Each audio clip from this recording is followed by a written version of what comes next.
Hey guys, it's me, Mr. 250, and welcome to Umineko Episode 6 Final Thoughts. I really like this episode. I know some people are saying that they didn't like it as much as some of the other ones, I should say. And while I will agree it is nice for some of the big hints that they're dropping, it's kind of getting me thinking. And I hope you all enjoy my thoughts on the matter. So, this story was, as you know, read by Angie. And I liked how she interjected somewhat to voice her own thoughts. But as was stated, it was kind of aggravating sometimes, because every time Angie interjected to talk, it was like a 20-minute stop, which does kind of slow down the story somewhat. It does bring to mind that whole "without love it can't be seen" phrase, mostly in relation to Angie, and then how in the next story Burnt Castell's supposed to be reading. And she mentions that some of her interpretations might be different due to her lack of love. So that makes me think that maybe Angie saw the story differently due to her love, I presume. And of course, in the same way, the next story might come out a bit different, as was stated, due to Burnt Castell's lack of love.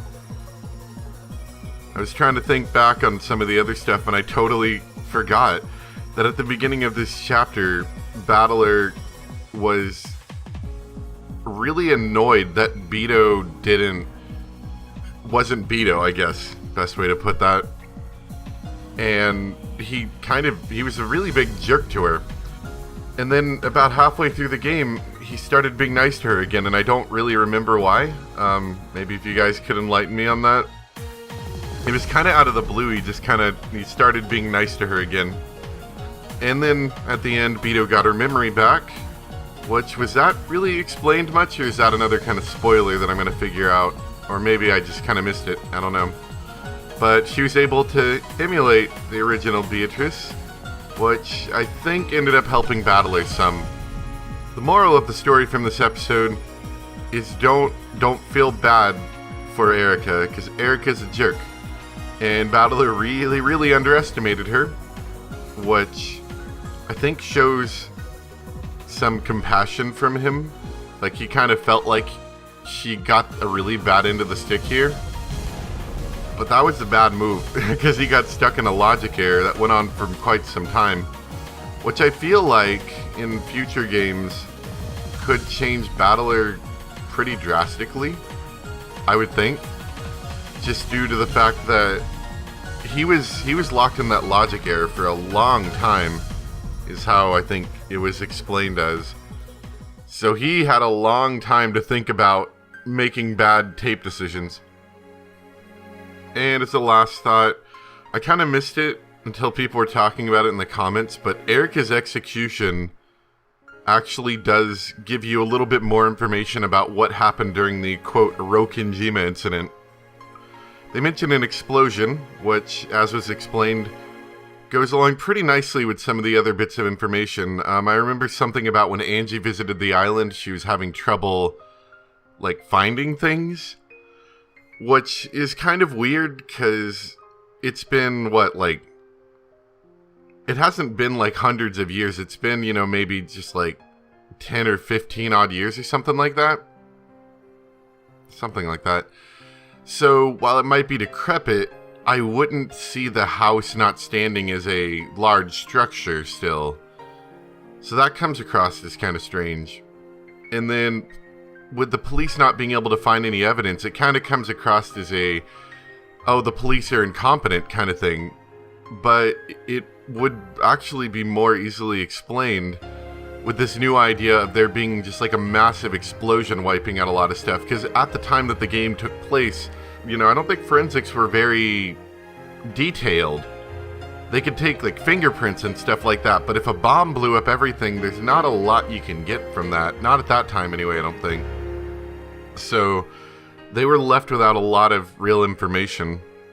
It would also explain why people were so interested in that Rokinjima incident. I'm sure a house exploding at the end would definitely spice up the incident and make people very interested. It'd be a really good way to wipe away evidence, considering You know, the time period and all. And maybe small bombs theory might not be so incorrect after all.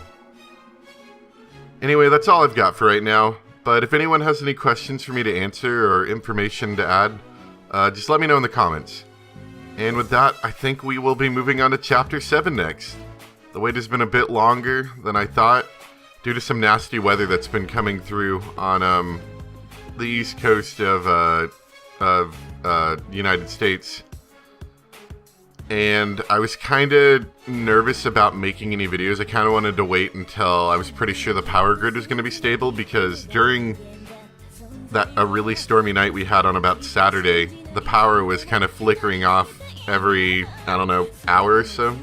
Not for very long, but, you know, not really. I didn't feel very comfortable in trying to make a video until I was sure a good day or so away from it that it would be, you know, stable.